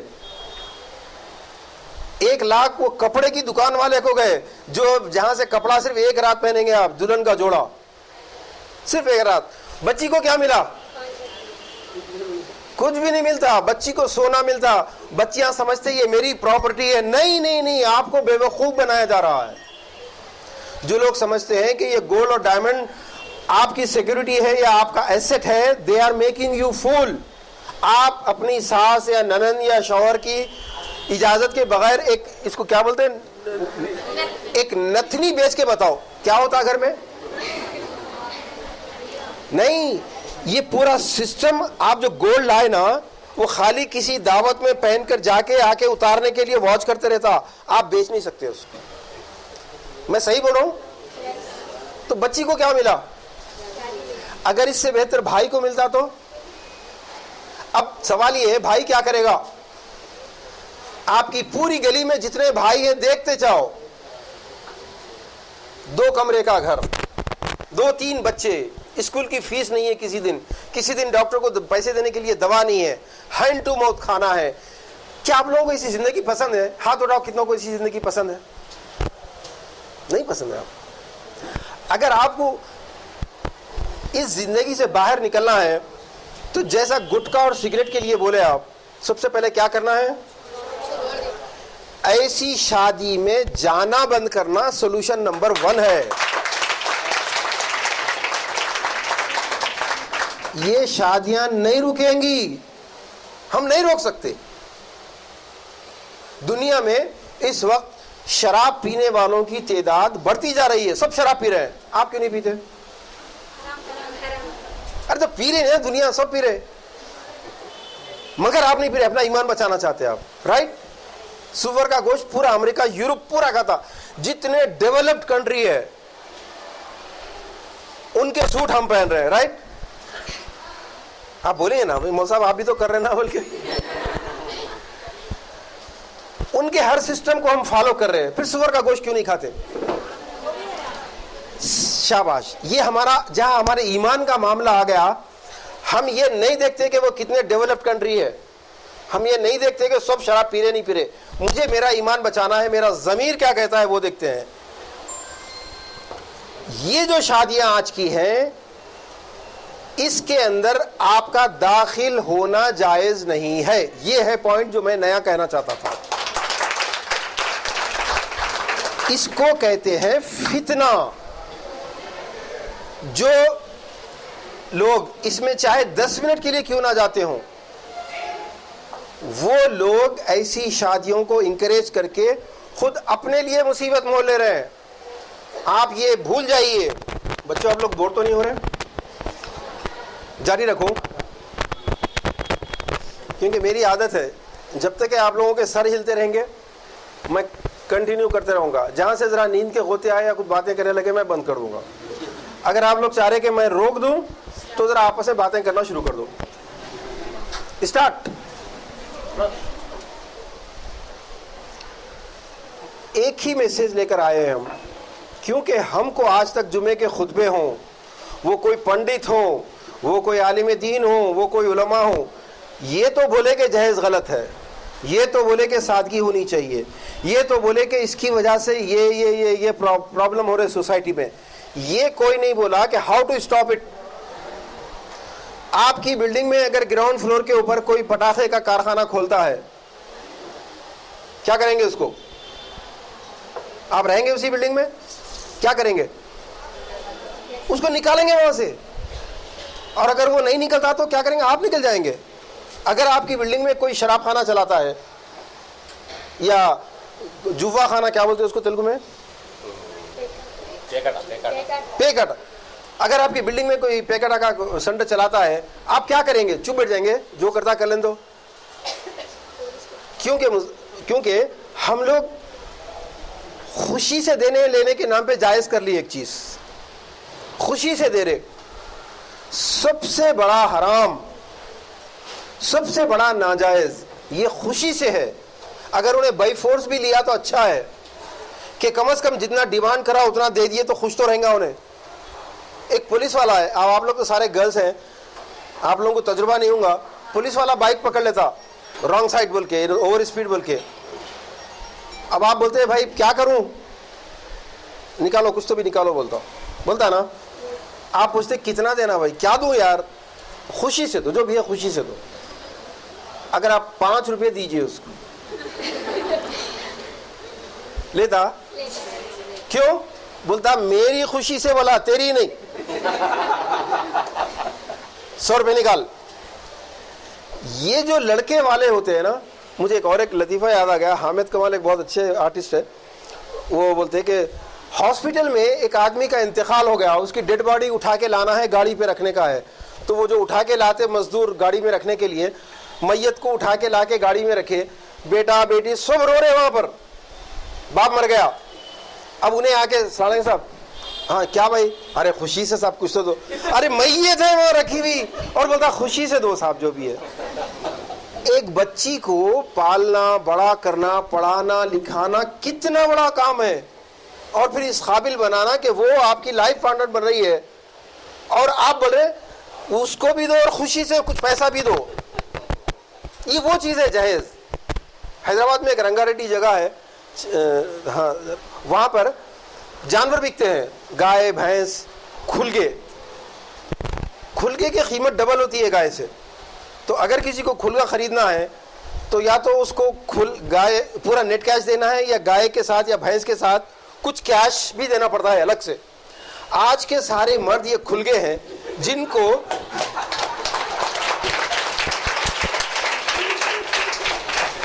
तो अब आप खुद जानते हैं कि ये इतना बुरा सिस्टम है कि ये आपके भाई सारे कंगाल हो रहे हैं। फिर आपके भाई क्या करेंगे? रक्षा चलाएंगे, जो भी करेंगे, जब उनकी शादी का वक्त आएगा वो किसी और घर में जाके सेम स्टोरी रिपीट करेंगे जो आपके घर में रिपीट हो चुकी है। क्या आप ये चाहते हैं? फिर आप लोग ही बोलते ना हमारा भाई शादी के बाद बदल गया। हमारी सोसाइटी बड़ी अजीब से है, मेरा बेटा बहुत अच्छा है, बहू कमी नहीं है। हमारे भावने बहुत अच्छे हैं, उनकी अम्मा कमी नहीं है। ये हमारी जनरल थिंकिंग है। तो जब उसके बिजनेस करने का हिस्सा जो था पैसे का, वो पैसा जहेज में चला गया बहन के, अब उन्हें किसी और घर में डाका मारेगा। इसको बोलते हैं विशियस साइकिल, जो डॉक्टर साहब ने कही आपसे। फिर अब आप आइए उसी पॉइंट पर, क्या इसको ब्रेक करना चाहिए? इसको ब्रेक करने का एक ही तरीका है। सबसे पहले गुटखे और सिगरेट की तरह आप इस दावत में जाना छोड़िए। उसका तरीका क्या है मैं बताऊंगा। वो तरीका आपको यहाँ आके प्ले करना है, मैं आपको गिफ्ट भी दूंगा। मगर एक चीज बता दे दूं मैं आपको, मर्द किसको बोलते हैं? आप समझते बच्चे पैदा करने वाले को मर्द बोलते, ताकत वाले को मर्द बोलते नहीं। कुरान ने इसका डेफिनेशन फिक्स कर दिया है पहले से ही। सूरह निसा, कितने बच्चे पढ़े जरा हाथ उठाओ। सूरह निसा 6 पारा, वेरी गुड। आयत नंबर 34 में मर्द किसको बोलते हैं अल्लाह ताला ने डिफाइन किया है कि मर्द क्या होता है। अर रिजालु, मर्द, कव्वामून, protector, establisher, rule maker, decision maker, guardian, protector, अलन निसा, औरत के ऊपर। मर्द को बनाया गया गार्डियन, जिम्मेदार। अब यहां पर एक सवाल पैदा होता है कि जिंदगी के मैदान में कुर्बानी ज्यादा कौन देता है, औरत या मर्द? पक्का? अच्छा, डॉक्टर गौसफी साहब ने भी पॉइंट को पेश किया। औरत की कुर्बानी बहुत ज़्यादा होती है। डॉक्टर गौसफी साहब ने एक बात बिल्कुल सही कही कि अगर शौहर मर जाए तो बेचारी वो बच्चों को बड़ा करने अपनी अकेली ज़िंदगी गुजारेगी। किसी घर में बर्तन मांजना पड़ेगा, जाके करेगी। ऑफिस में काम करना पड़ेगा, करेगी। पूरी ज़िंदगी कुर्बान करती है औरत। और अगर किसी की बीवी मर जाए तो औरत की कुर्बानी जब ज़्यादा है तो फिर अल्लाह ताला ने मर्द को कव्वाम क्यों बनाया? एक सवाल है ना भाई, सवाल आना चाहिए। और औरत के ज़हन में तो ज़्यादा सवाल आते हैं, बहुत ज़्यादा सवाल आते हैं। आपको मालूम है कि आदम अलैहिस्सलाम को अल्लाह ताला ने पहले क्यों पैदा किया, हवा को क्यों पैदा नहीं किया पहले? अगर हवा को पैदा कर देते तो कोई ना कोई सवाल उठाते थे उन्होंने कि इसका हाथ ऐसा मत बनाओ, इसका पैर ऐसा मत बनाओ, बल्कि अल्लाह भी परेशान हो जाता। तो सवाल आना चाहिए ना कि भाई ये मर्द, जो औरत कुर्बानियां ज्यादा दे रही है तो कव्वाम तो औरत को बनाना चाहिए था। और इस सवालात होने चाहिए आपके जहन में। जैसे एक औरत ने गॉड से कहा कि ओ गॉड, दौलत सारी की सारी मर्द के हाथ में दे दिया, हमारे हाथ में कुछ नहीं दिया, क्यों? गॉड ने कहा कि वो तुम पे खर्च भी तो करता ना बेचारा। उसको गुस्सा आया। उसने कहा कि ताकत भी दी तो सारी औरत के मर्द के हाथ में दी, औरत के हाथ में नहीं दी। तो गॉड ने कहा वो तुम्हारा बोझ उठाता ना बेचारा। औरत को और गुस्सा आ गया। उसने कहा फिर ये मर्द को इतना बेवकूफ क्यों बनाया? गॉड ने कहा वो तुमसे शादी भी तो करता ना बेचारा। सवाल आना चाहिए, अर्रिजालु क़व्वामून अलन निसा, कि मर्द औरतों के ऊपर क़व्वाम है, तलाक दे सकता है, हाथ उठा सकता है, माँ बाप के घर से ले जाके किसी दूसरी जगह पर रख सकता है, कर सकता है ना, क्योंकि क़व्वाम है, मर्द है। मगर क्यों क़व्वाम बनाया, उसकी नेक्स्ट इसी आयत में डेफिनेशन ये है, बिमा अनफ़क़ू मिन अमवालिहिम, इसलिए कि मर्द अपना माल खर्च करता है। माल खर्च करे तो मर्द है तो क़व्वाम। जो माल खर्च करेगा वो मर्द है। सारी जिंदगी तनख्वाह ला के देता हूँ बी के हाथ में, लेकिन जो सबसे इंपॉर्टेंट ओकेजन या सबसे important turning point of the life है वो वेडिंग है, शादी है।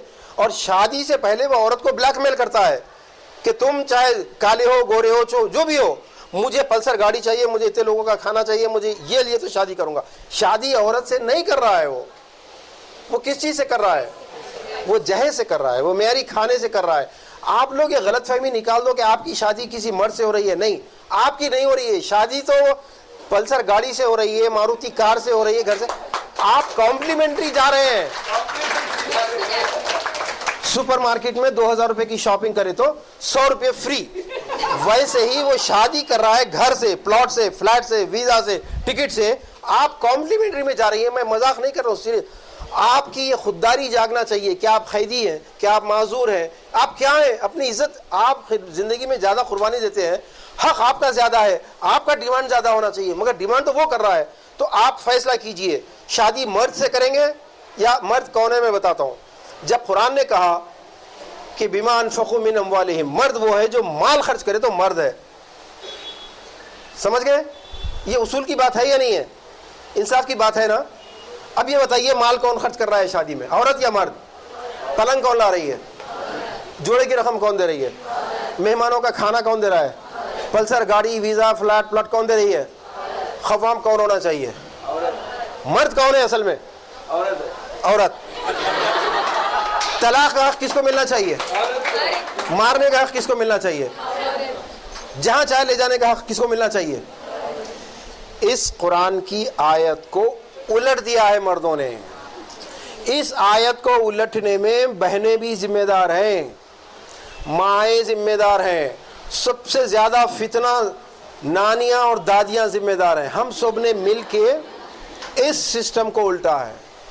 इस सिस्टम को सही करने के लिए जब कोशिश की जाती है, माँ नाराज हो जाती है, दादी घर छोड़ के जाने की बात करती है, नानी कहती है हमारी नाक कटा दी सोसाइटी के अंदर पूरा। अब अगर कोई साहब बड़े मुतासिर होते हैं, बड़े ऐसा होता है हमारे साथ, बहुत मुतासिर होकर घर जाके सुनाते हैं बेगम को कि बेगम मैंने फैसला कर लिया है, अब हमारे बेटे की शादी सादगी से होगी, सुन्नत के मुताबिक होगी। बेगम कहती है अच्छा, मेरे अब्बा से लेते वक्त इस्लाम याद नहीं आया, चलो बाहर आ जाते हैं, क्या करेंगे भाई, वो सिस्टम नहीं चेंज हो सकता। अरे आप अभी ऐसा बोल के गए थे ना, अरे अपन सिस्टम नहीं चेंज कर सकते भाई। देखो सुनो, मैं जानता हूँ थक गए आप, मैं पॉइंट ख़त्म करने पे आता हूँ। ये सिस्टम को आप ख़त्म कर सकते हैं, मैं उसी की बात करना चाहता हूँ। हम लोग सारे मिलके करोड़ों रुपया जमा करके कैंपेन नहीं कर सकते। आपका ईमान आपके साथ है। जब आपको खुशी से कोई शराब पिलाए तो नहीं पीना चाहते, आप पीना चाहते? कोई खुशी से कोई सुअर का गोश्त खिलाए तो खाना चाहते कोई? क्यों? ईमान का मामला है आपकी। ये जहेज देखो कितना, शराब से बड़ा, जिना से बड़ा, जुए से बड़ा ये जहेज है। ये खुशी से देने के नाम पे जायज नहीं हो सकता। अगर खुशी से देने के नाम पे जायज हो तो सबसे पहले शराब जायज होना चाहिए। कभी आपने देखा किसी को जबरदस्ती करके गन पॉइंट के ऊपर बोले शराब पी बोल के? ऐसा होता हुआ ऐसा कभी? शराब पीने वाला खुशी से पीता है या जबरदस्ती पीता? यस। जुआ खेलते ना, खुशी से खेलते हैं, जबरदस्ती खेलने पे मजबूर करता कोई उनको? अगर खुशी से देना और खुशी से लेना जायज हो, सबसे पहले शराब जायज होना चाहिए, जिना जायज होना चाहिए। जिना जबरदस्ती नहीं होता। सूद जायज होना चाहिए। जब खुशी से देना, खुशी से करना वो जायज नहीं, तो ये जहेज रिश्वत है या नहीं है? जैसा पुलिस वाले की मिसाल दिया मैं, उन्हें 100 रुपये लेता जब छोड़ता, ये दूल्हे वाले खुशी से 2 बोलते, और अगर खुशी से उनके स्टैंडर्ड के मुताबिक नहीं मिला तो शादी करते, तो ये रिश्वत नहीं है। आप चाहते कि आपकी शादी रिश्वत देकर हो? चाहते आप? आपको आवाज बुलंद करनी होगी। अच्छा बच्चों ये बताओ, अगर आपकी शादी एक 2-4 साल 5 साल लेट हो जाए, कोई क़यामत आ जाएगी? अगर आपके बच्चे 5 साल लेट पैदा हो तो कोई प्रॉब्लम, कोई क़यामत आने वाली है? फिर आपके वालिदैन आपको बोझ क्यों समझते हैं? क्या बोझ है? क्या आपके वालिदैन चाहते हैं कि जल्दी इसकी शादी हो जाए, निकल जाए, चली जाए यहाँ से? 1 साल के बाद झगड़े अगर होते हैं, शौहरा के पीटता है, तो वो जरूर बर्दाश्त करेंगे, लेकिन आपकी शादी की जल्दी है, घर से आपको बाहर निकालने की जल्दी है। क्या आप बोझ है? क्या आप कोई जानवर हैं? क्या आप कोई कैदी हैं? तो फिर आपको अपने हक के लिए फाइट नहीं करना चाहिए।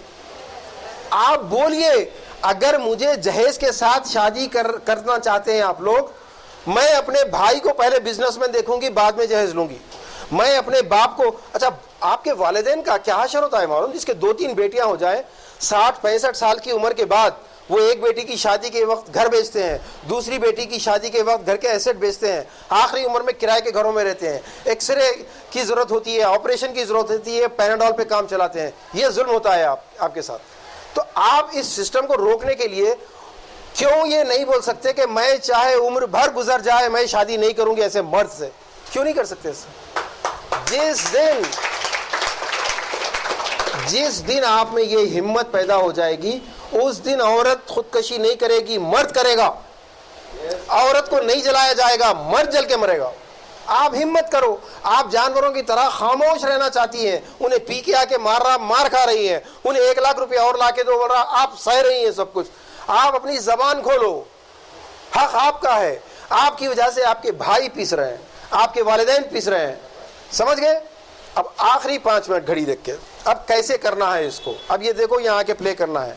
सिंपल एक ही काम करना है, आपको किताब नहीं लिखना है, आपको स्पीच नहीं देना है, लेकिन जो एक जुमला आपको बोलना है वो सीख के जाना है यहाँ से। ये जुमला एक ऐसा हथियार, वेपन, एक ऐसा बड़ा क्लाशंकोव गन आपके हाथ में दे रहा हूं मैं। सिर्फ 5 बच्चियां अगर इस जुमले को अपना के फॉलो करेंगे, पूरे खड़पा में इनकलाब आएगा इंशाल्लाह। और अगर 50 बच्चियां इस पर उठ जाएं तो आप सोचो। लेकिन ये जुमला बहुत मुश्किल जुमला है। जब आपके पास कोई रुखा आए, यहां आके प्ले करना है आपको। कैसे करना है मैं बताता हूं। एग्जैक्टली सेम सिचुएशन क्रिएट करना है घर में। आपके पास आपकी चची, ताई, फूफी, खाला कोई भी रुखा लेकर आए, आप उनको वेलकम करो। अस्सलाम वालेकुम चची जान, किसकी शादी है? रुखा दिख रहा, हाथ में दे दीजिए। तो हाओ बेटे, मेरे बेटे की शादी है बोलेंगे। रुखा लेना, ऐसा खोलना खुशी से। पहले एक हदीस सुन लो।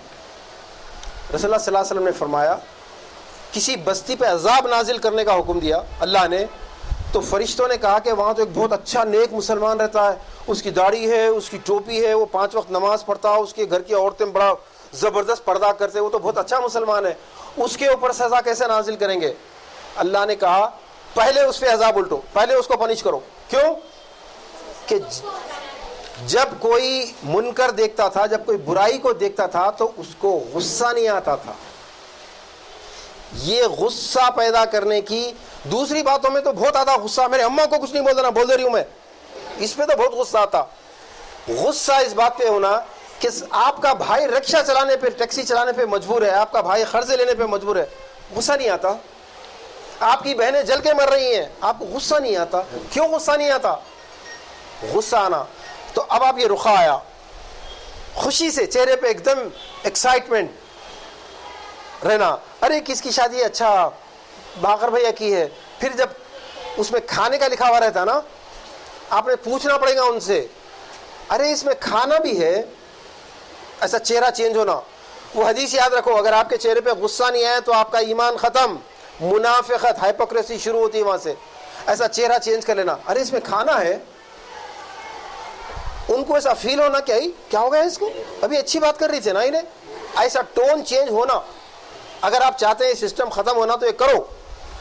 तो उन्होंने क्या बोलेंगे, हाओ बच्ची वाले खाना दे रहे, बच्ची वाले दे रहे, एकदम हार्श टोन हो जाना, ऐसा देख रहे मेरी तरफ। फिर इसमें जहेज भी होगा नहीं, ऐसा पूछो। क्या पूछना? इसमें जहेज भी होगा नहीं? तो उन्होंने बोलेंगे नहीं नहीं, हम लोग बोले नहीं होना, कुछ भी बोल के क्या की दे रहे हो लोग बच्चियों को। अब आप क्या करना, ये रुखे को फोल्ड करके दोबारा वापस रख के ऐसा रख देना, रख के एक जुमला बोलना, ये अल्लाह के रसूल के तरीक़े के ख़िलाफ़ है, ये वुमेन राइट्स का वायलेशन है, ये भीख है, ये फितना है, मैं इस शादी में नहीं आ सकती, माफ़ी चाहती हूँ। बस आपका एक जुमला इनकलाब लाएगा। आप ये बोलो ईमानदारी से, आपके नहीं जाने से कोई फ़र्क पड़ता? कुछ भी नहीं पड़ता। लेकिन आपका जुमला उन्होंने जाके कितने घरों में बोलेंगे? जितने घरों में बोलेंगे, अई माँ क्या की कॉलेज को जा रही, इतने बड़े बड़े बातें कर रही, देखो ये बोलने दो उनको, ये बोलने दो उसके भाई की शादी कैसा हुई थी, भूल गई देखो उन्हें, उसकी बहन की शादी कैसा करे वो भूल गई। आज हमारे घर में शादी हो रही तो जलस की इंतहा देखो, जल रही देखो, बोल रही कि नहीं आ सकते, जायज़ नहीं है बोल रही। देखो ये बोलेंगे ना, ऐसा बोलने दो। आपको जब तक नहीं मालूम था, आप जितने शादियां अटेंड करे हो गया पास। अब जबकि मालूम हो गया, इसके बाद अगर आप दोबारा कोई ऐसी शादी अटेंड करेंगे और रुखा एक्सेप्ट करेंगे, आपसे बड़ा धोखेबाज, फरेबी, डिसेप्टर कोई नहीं। कुरान ये कहता है, करेंगे ऐसा? अब मैं रिक्वेस्ट कर रहा हूँ, आप कोई 2 बच्चियां आ जाओ उठ के, मैं उनको एक छोटा सा गिफ्ट दूंगा और वो गिफ्ट खर्चना नहीं, उठा के रखना। उस वक्त तक आपको रिमाइंड करते रहेगा कि मैंने इतने लोगों के सामने ये चैलेंज कबूल की हूँ और इतने लोगों को मैसेज दी हूँ। कौन 2 बच्चियां हैं? बोलो जल्दी से। हिम्मत करने वाली बच्चियां हो, चुप रहने वाले बच्चियां तो जल के मरेंगे। आप चाहते हैं कि आपके साथ ना हो, कम ऑन, हिम्मत करो।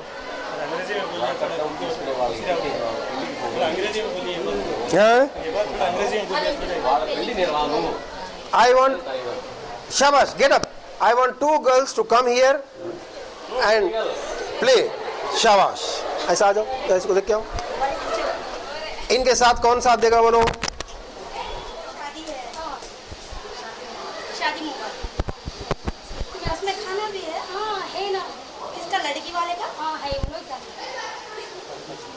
गुस्सा सीरियस, फिर जहेज भी होगा नहीं? हाँ, दे है आपके बाप, खुशी से हमको दे रहे हैं, वो हमें हाथ पकड़े हैं। नहीं, ये शादी में नहीं, हरगिज़ नहीं। क्यों आ ये अल्लाह रसूल की है, मैं नहीं आ सकता। लेकिन फिर फॉलो है ना पहले, तो हम लोग मालूम नहीं था जब। शाबाश। काउंसलर साहब से दरखास्त करता हूँ कि इनको एक छोटा सा तोहफा दीजिएगा। आपका नाम बेटा? Nazia, very good. आपका नाम? अम्मा जी। मैं आरिफुल्लाह साहब से दरखास्त करता हूँ कि अम्मा जी को थोड़ा सा तोहफा। शाबाश। अब हम चाहते हैं कि प्रोग्राम ख़त्म होने से पहले 1-2 बच्चियाँ और आना। कौन हिम्मत करे? जल्दी बोलो। शाबाश, come on, come on, come on. और कौन आ रहे? जल्दी बोलो। शाबाश, कम ऑन।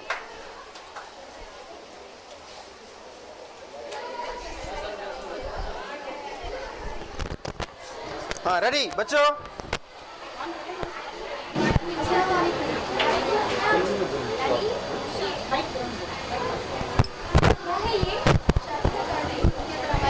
आवाज बेटा, आवाज से। वो ये तो शादी है, उसमें खाना भी है ना? लड़की वाले तो फिर इसमें जहेज भी होगा? खुशी से दे रहे हैं। तो मुझे माफ कीजिए कि मैं इस शादी की दावत नहीं कबूल करूँगी, क्योंकि ये इस्लाम के खिलाफ है। वुमेन राइट्स वायलेशन, ये भीख है, वुमेन राइट्स के खिलाफ है। आवाज से। ये भीख है, ये भीख है, क्योंकि लड़का और लड़की दोनों समाज में इक्वल हैं, क्योंकि ये शादी दोनों को जरूरत है। तो फिर सिर्फ यही ऐसा ही है कि शादी सिर्फ लड़के को ही जरूरत है। अगर लड़की शादी करना हो तो उसे जहेज देना है, उसे कुछ पैसा देकर ये अपने घर से अपना कदम बाहर रखना है। ये कैसा है? कैसा समाज? अरे नहीं सब ऐसे तो गलत की सफर है कि हम पैसा के लिए सब कुछ दे दें और अपनी जिंदगी कुर्बान भी करें, फिर भी हम उनके सामने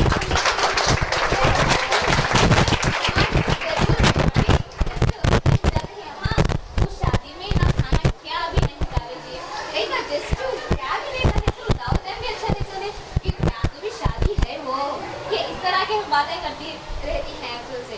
अगर शादी, अरे यार क्या शादी, कितने किस्म के पकवान पकाए हैं, वो शादी करेंगे ना मेरी बेटी की हो या बेटे की तो इस तरह की हो, इस तरह कहते हैं। मैंने कि मुझे मेरी हेल्थ फीवर थोड़ी ख़राब थी, तो मैंने अपनी मम्मी से पूछा, और मैं घर में ही कॉलेज जाती थी, अम्मी अगर शादी में निकाह होता है ना, वो निकाह अगर कैसा करते हैं, तो मेरी माँ ने जवाब दिया कि निकाह जो हाजी करते हैं ना, ये लड़का वाले भी पैसे दें और लड़की वाले भी पैसे दें, और साथ चावल भी दे, ये भी चावल दे, वो भी चावल दे, वो भी कुछ दे, ये भी कुछ दे। तो मैंने कहा इस तरह का खर्चा अगर नेट से सर्च करके निकाह कर ले तो कबूल होगा ना। तो मैंने ये बात तूने मेरी इज्जत निकाल देगी 4 लोगों में। तो मैंने जवाब दिया इतना पैसा इतने लाखों इतना सब खर्च करके अगर हम जस्ट 1-2 दिन के कुछ एक दिन छुटाना एक दिन देखना उसके बाद ये दोनों के लिए तुमने इतने लाख खर्च कर दिए जिसका मेरी पढ़ाई के लिए भी नहीं हुआ। शाबाश।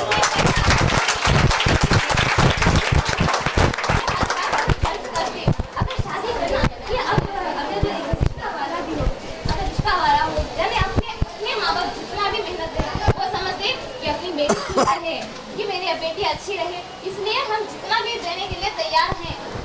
अगर वो पेरेंट्स इतना कहते हैं कि हम खुश रहें है या नहीं खुश रहने के लिए देते हैं, वो सब कुछ लेने पर भी हमें डांटते हैं, सब कुछ लाने पर भी हमें डांटते हैं। अगर ये सब देने पर हम खुश रहेंगे करने का कॉन्फिडेंस है बहुत टैलेंटेड है, इसको फ्यूचर में स्पेशल केयर कीजिए। तो फिर हम रिश्वत क्यों दें? रिश्वत हमें डॉरी क्यों दें? हमें जहेज क्यों दें? कि ये हमें कोई एक कहने पर हमारे दिमाग में नहीं आना चाहिए कि हम कुछ सोचना है, क्योंकि हमें ह्यूमन बीइंग्स हैं कि हम इंसान को ही कि इंसान लड़का हो या लड़की, औरत हो या मर्द, वो इंसान ही है ना। शाबाश। है या नहीं? अशरफुल अल मखलूकात कहे हैं इंसान को, क्योंकि वो सोच सकता है, समझ सकता है, कुछ करने के पहले वो सोच सकता है। तो फिर आप क्यों नहीं कि आप भी इंशाल्लाह मैं भी ट्राई करूंगी और आप भी ट्राई कीजिए कि जरूर। बेटा क्या नाम है आपका? आयशा। मैं दरख्वास्त करता हूँ आपसे कि आयशा को एक तोहफा दे देते। बेटे आपका नाम क्या है? Aisha is the main speaker of our meeting. We are not the judge. She is the main speaker of this meeting.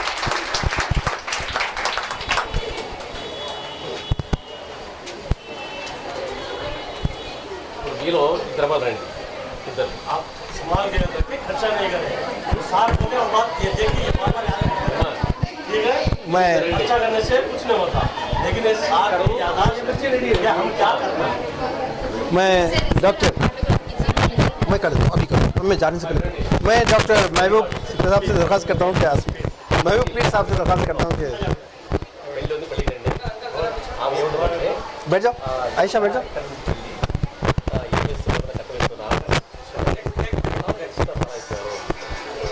భోజనం కూడా ఉందా అంటున్నాను. మంచి భోజనం ఉంది, గ్రాండ్గా భోజనం ఉంటుంది. అప్పుడు ఆమె సరే కానీ రాలేదు ఉంటుంది, ఎందుకంటే పట్టం తీసుకుని आपसे ज़्यादा अहम आपके घर में आपकी माँ बाप नानी दादी ये मैसेज उनके लिए था। आपसे रिक्वेस्ट है कि सबसे पहले इस मैसेज को जाकर अपने बड़ों को बताओ। आपके मामू चाचा ताया की शादियाँ होने वाली हैं या हो चुकी होंगी, उनको बोलो कि दादी जान ये भीख है जो आप लिए हैं बेटे के लिए, नानी जान ये भीख है जो लिए आप मामू के लिए। आपको गालियाँ पड़ेंगी, पढ़ने दो, ये बहुत बड़ा अजर जिहाद है। करेंगे? मेरा खाली व्हाट्सअप नंबर लिख लो, मुझे एक व्हाट्सअप भेजो, फिर मैं इस पे फिल्में वसीला टीवी पे हमारी बनाई हुई फिल्में 3 डॉक्यूमेंट्रीज है फ्री आती है, आप देखिए घर में। ये नंबर लिखो 00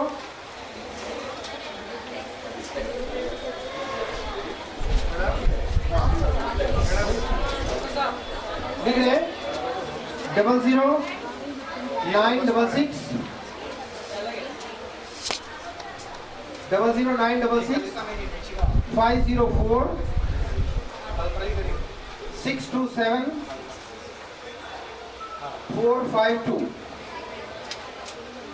00966 504 627 452। आप मुझे एक व्हाट्सएप भेजो, मैं आपको फिल्में बहुत सारे ऑडियो वीडियो भेजता रहूँगा। आइए आप बोलो। हमारी एक स्टूडेंट है, शी वांट टू स्पीक। आपका नाम? हाफिजा के लिए जबरदस्त तालियां, ऐसी बोलने की हिम्मत नहीं दे सकते।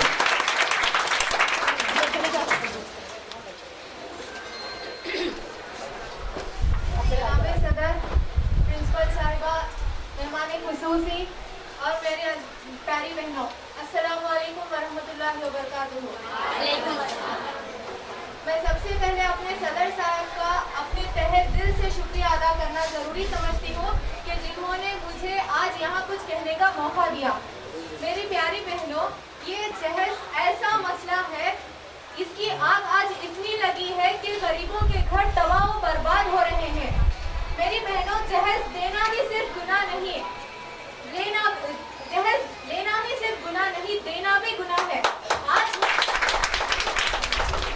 हमारा माशरा इतना खराब हो चुका है कि लड़के वाले मांगते नहीं है कि हमें जहेज दो, मगर लड़की वाले कहते हैं हमारा पोजीशन भी चाहिए ना सोसाइटी में, इसीलिए वो जहेज देते हैं। मेरी बहनों, वो जब एक लड़के वाले लड़की के घर लड़की को देखने आते हैं तो वो कहते हैं कि हमें जहेज चाहिए, जोड़े के पैसे चाहिए, जूतों के पैसे चाहिए, बेड बीरवा हर चीज, खाने के बर्तन तक उन्हें चाहिए होते हैं। मैं ऐसे लोगों से कहती हूँ कि सारी चीजें तो ले लेते हैं मगर जनाजे के पैसे कोई नहीं लेते।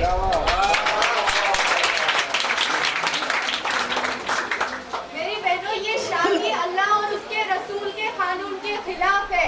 अल्लाह और उसके रसूल के दिल को ठेस पहुंचाना है। मेरी बहनों, शादी ऐसी होनी चाहिए कि किसी को उस शादी से तकलीफ ना हो। अगर एक गरीब लड़की ऐसी शादी को देखे कि उस शादी में इतना सारा माल, इतना सारा जहेज दे और वो लड़की के दिल को तकलीफ पहुंचे कि मेरा बाप भी होता, मैं भी गरीब ना होती तो मेरी शादी भी इस तरह होती, तो अल्लाह कहता है कि ऐसे वक्त में अल्लाह उस रिश्ते में दरार पैदा कर देता है और कभी वो रिश्ता सुकून की जिंदगी नहीं जिएगा।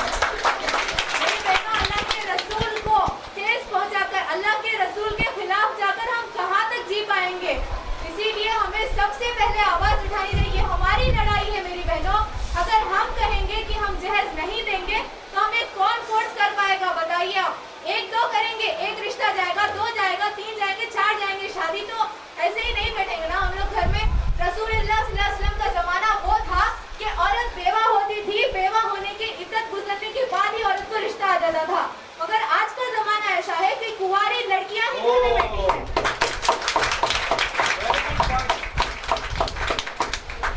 बस मैं अपनी तकरीर को खत्म करना चाहती हूँ। आपके पास मौका है तो क्या करेंगे?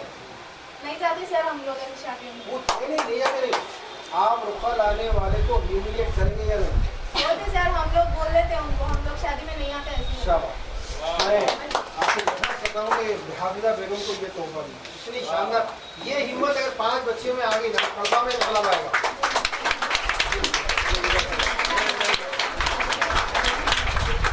I would like to share my views here.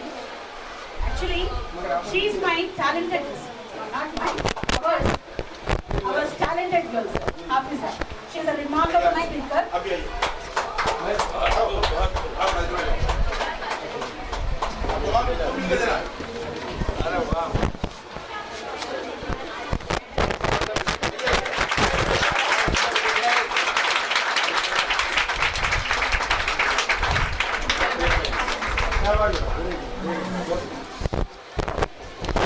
Little son of the college.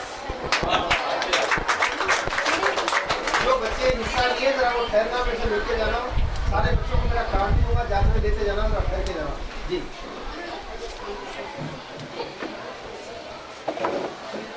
So it's our really an honor that the galaxy of intellectuals have blessed our college. Thank you very much, sir, for enlightening our children with your marvelous knowledge, with your fabulous ideas, and your precious advices you have given. Thank you very much, and we expect that you people frequently visit us, enlighten us, and bless our children. Actually, dowry has become a social evil for the past many years. But actually, it was started as a ceremony of exchanging gifts. Initially, the dowry system was started just to celebrate and to have a ceremony of exchanging of gifts. But the meaning of dowry has been changed as the time is changing.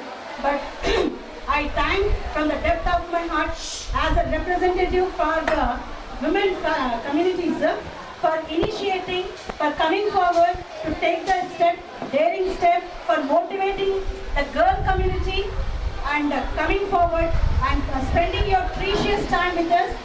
And I have no words to say thank you from the bottom of our heart. We thank you a lot, Alim Khan sir. At the same time, Mahbub sir, then Arifullah sir, most important, Shakil Mahmood sahab and Shakil sir for coming forward to organize such fabulous programs in our college. Thank you very much, sir. Thank you one and all for all of you.